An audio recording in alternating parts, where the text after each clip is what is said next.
I'm Lieutenant Cassandra Blake. Most people call me Cass, but growing up, I was just the Colonel's daughter. In our house, silence wasn't awkward. It was expected.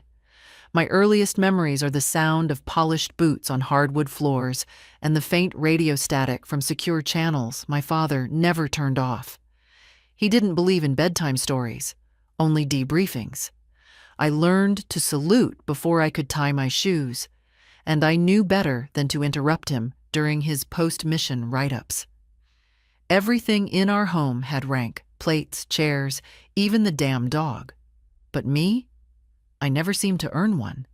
My father, Colonel Thomas Blake, treated medals with more affection than he ever showed his daughter. His love had rules, and I never quite cracked the code. He wasn't cruel, not in the way people imagine. He didn't hit. He didn't scream. He was precise, distant, and proud, just not of me. When I told him I wanted to join the Air Force, he didn't argue. He just nodded like I'd said I wanted to study underwater basket weaving.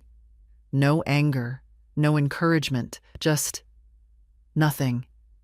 That kind of nothing stays with you. It follows you into training, into strategy rooms, into late-night drills where your bones ache and your mind replays every word you wish he'd said. I passed every exam. I earned my stripes. But no matter what I did, it never echoed back in his voice. He once told a reporter that legacy was earned, not inherited. I remember hearing that on TV, sitting alone on the couch while my mom fussed with the curtains to avoid eye contact. He didn't say my name.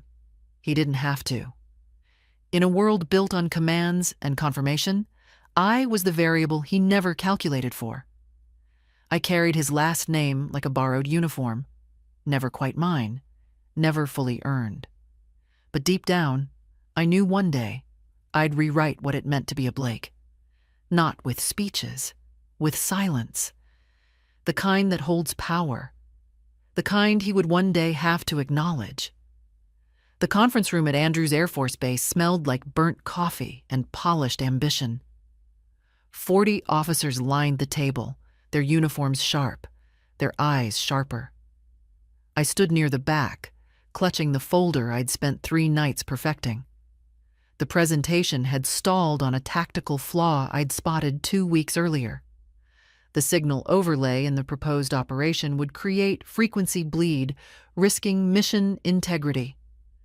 I cleared my throat and spoke, concise, confident, direct. Sir, if we adjust the comm frequencies by 2 megahertz, we can eliminate cross-channel interference on drone recon. It increases the signal fidelity by 40%.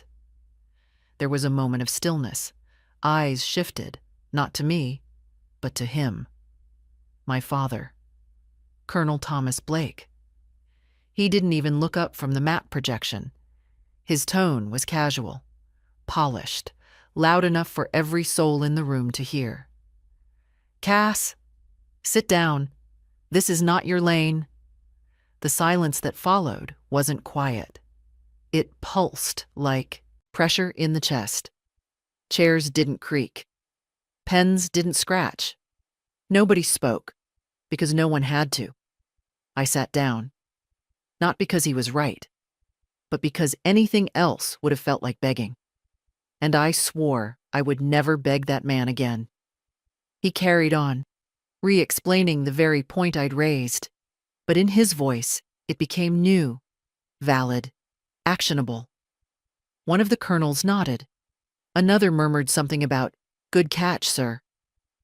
I stared at the notes in my lap, my handwriting suddenly foreign. The burn didn't hit all at once.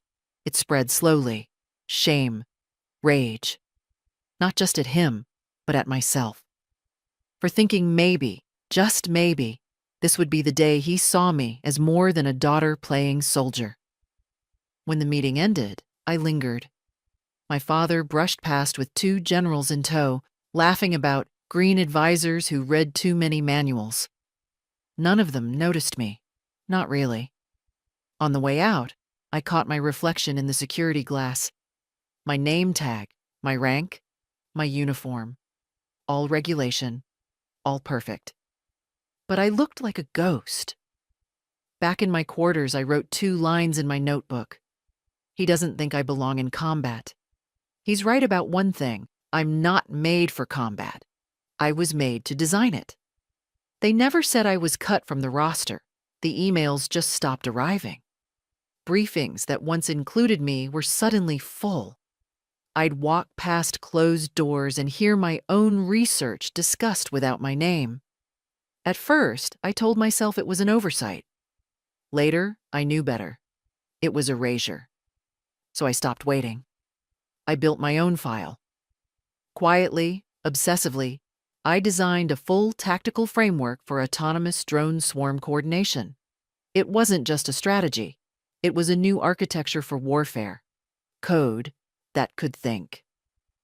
I submitted it to the NATO Defense Symposium under my unit's name, hoping the work would speak louder than the silence I'd been given.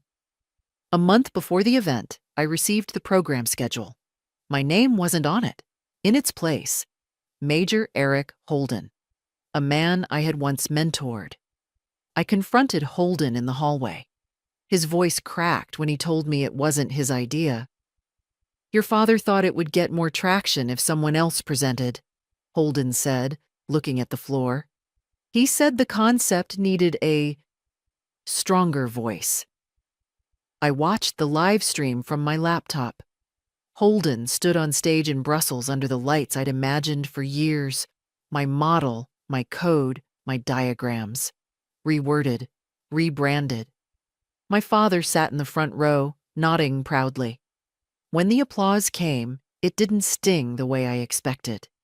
It was quieter. A kind of pain I'd grown used to. I realized then that I couldn't win playing his game. I couldn't win by being loud. I had to become essential. I had to become the thing that couldn't be removed. It started with an envelope. No name. Just a black seal and a date. Inside was a single line. "Report to Site Echo at 6 a.m. Clearance verified. Project Viper." I didn't ask questions. I didn't tell anyone. By then, I'd learned that the most dangerous missions were handed out in silence. Site Echo was buried deep in the Nevada desert. No signs, no salutes, just a blast door and a retinal scan. A man in a gray jacket, civilian, no rank, met me. "We've seen your code, Lieutenant," he said. "The real code, not the watered-down version your father is selling to NATO." He handed me a metal tag. On it, one word etched beneath a number. "Architect." "From now on, you don't fly the planes," he said. "You build the sky, they fly in. You are the architect of the Viper grid." That should have scared me. It didn't. It felt like freedom. For the first time in years, no one compared me to him. No one smiled politely before dismissing me. In that underground command room, they didn't care about pedigree. Only precision.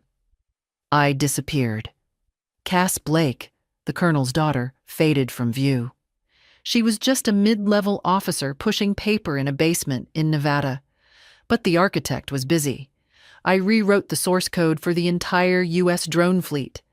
I built backdoors, fail-safes, and encryption keys that only I possessed. I embedded my digital fingerprint into the nervous system of the American military.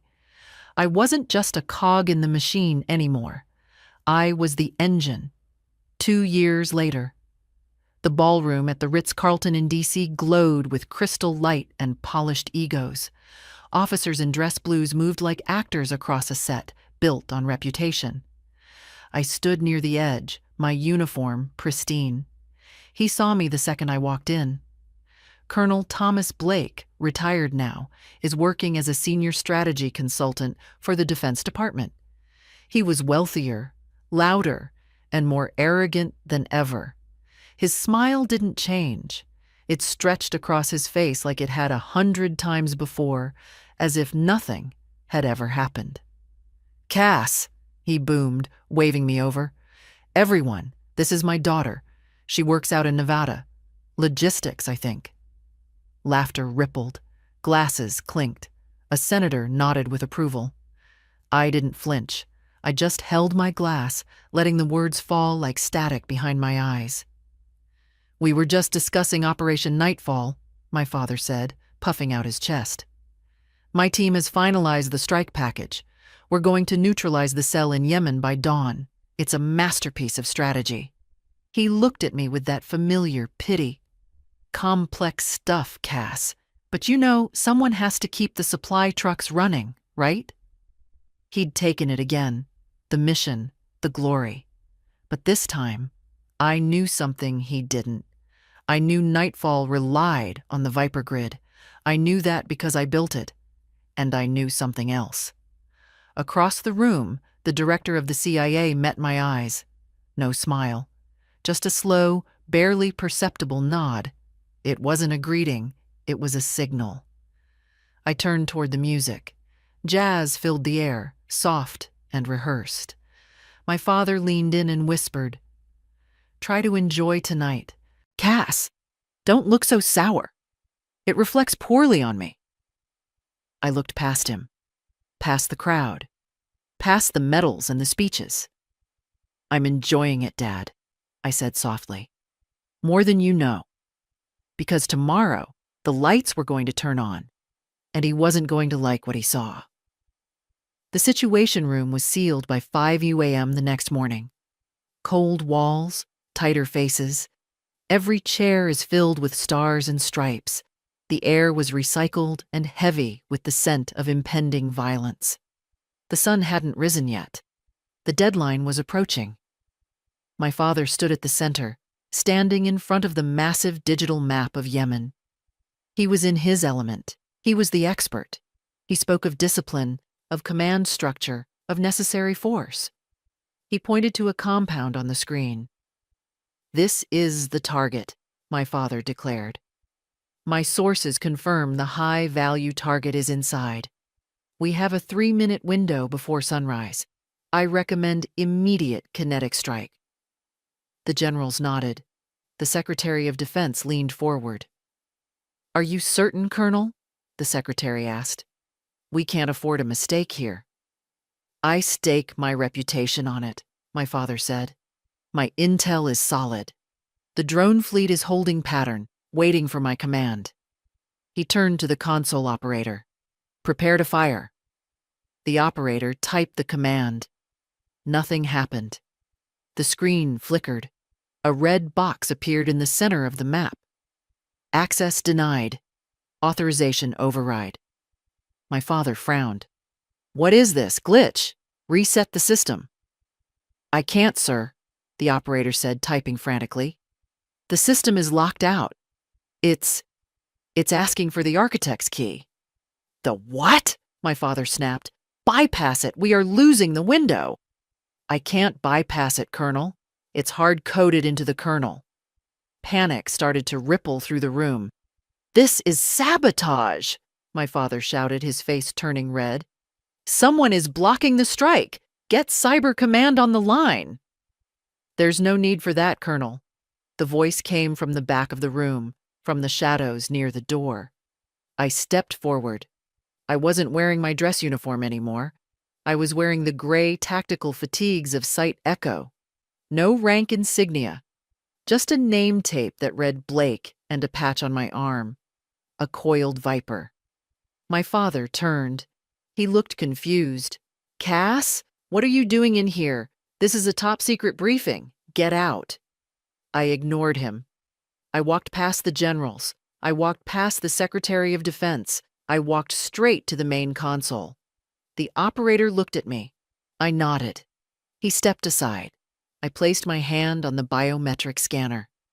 Identity verified. Architect. The red box on the screen vanished. The map zoomed out. "What the hell is going on?" my father demanded. "Security! Remove her!" "Sit down, Thomas," the CIA director said from the end of the table. His voice was calm, lethal. My father froze. "Director?" "Let the asset speak," the director said. I turned to face my father. I rested one hand on the console that controlled every drone in the hemisphere. "You don't have control, Colonel," I said. "You never did. You were renting space on a system I built." My father laughed, a nervous, jagged sound. "You? You built this? You're a lieutenant. You fix radios." "I am the architect," I said, "and I locked you out for a reason." I typed a command. A new window opened on the main screen. It wasn't a satellite view of the compound in Yemen. It was a bank transfer log and a series of intercepted emails. "Your source," I said, pointing to the screen, "is a broker named Al-Fayed.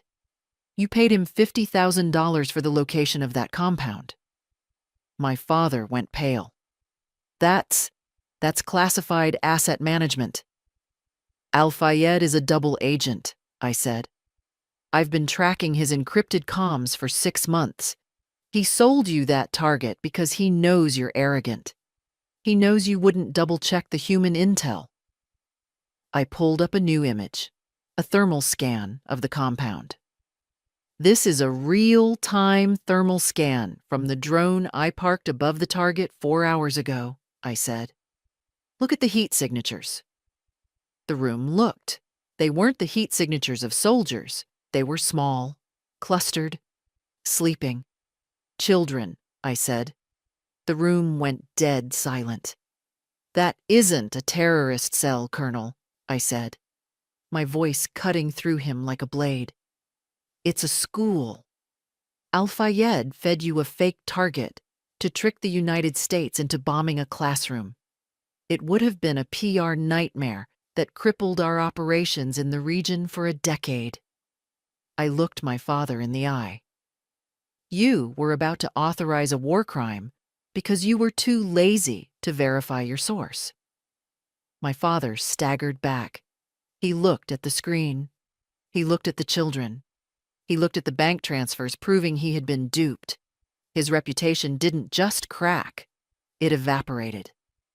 I didn't know," he whispered. "That is the problem," I said. "You never know. You just assume." I turned to the Secretary of Defense. "Sir, I have the actual location of the target. It's 3 miles east. I have eyes on. The building is clear of civilians." The secretary looked at me. Then he looked at my father, who was leaning against the wall, looking like a man who had just aged 20 years. "Colonel Blake," the secretary said, his voice ice cold, "you are relieved of duty pending a full investigation into gross negligence." My father looked up. "Sir, please, get out of my war room," the secretary said. My father looked at me. He looked for mercy. He looked for the daughter who used to fetch his coffee. But she wasn't there. "You heard the secretary," I said. "Step away from the table. This isn't your lane." My father flinched. He remembered the words. He turned and walked out. He didn't stride. He shuffled, a broken man leaving the stage. I turned back to the console. "Target acquired," I said. "Mission is a go." 6 months later, the ceremony was held on the parade deck at Andrews. The sun was rising, casting long shadows across the tarmac. I stood on the podium. The Secretary of Defense stood in front of me. He held a new set of insignia. "For exceptional service," the citation read, "for the architectural design of the National Defense Grid." He pinned the eagles on my shoulders. Colonel Cassandra Blake. I had skipped Major. I had skipped Lieutenant Colonel. I had been breveted directly to full bird colonel because the position of Director of Viper Division required it. I looked out at the crowd. Rows of soldiers stood in formation, the best and brightest, and in the VIP section, the civilians and retired officers sat. In the front row, he stood. My father, he wasn't wearing a uniform. He had been forced into full retirement. He looked smaller in a gray suit. His security clearance was gone. His influence was gone. But he had come. Our eyes met. He didn't smile. He didn't nod. But he saw the eagles on my shoulders. He saw the way the generals on the stage deferred to me. The ceremony ended. The formation was dismissed. I walked down the stairs of the podium. The crowd parted for me.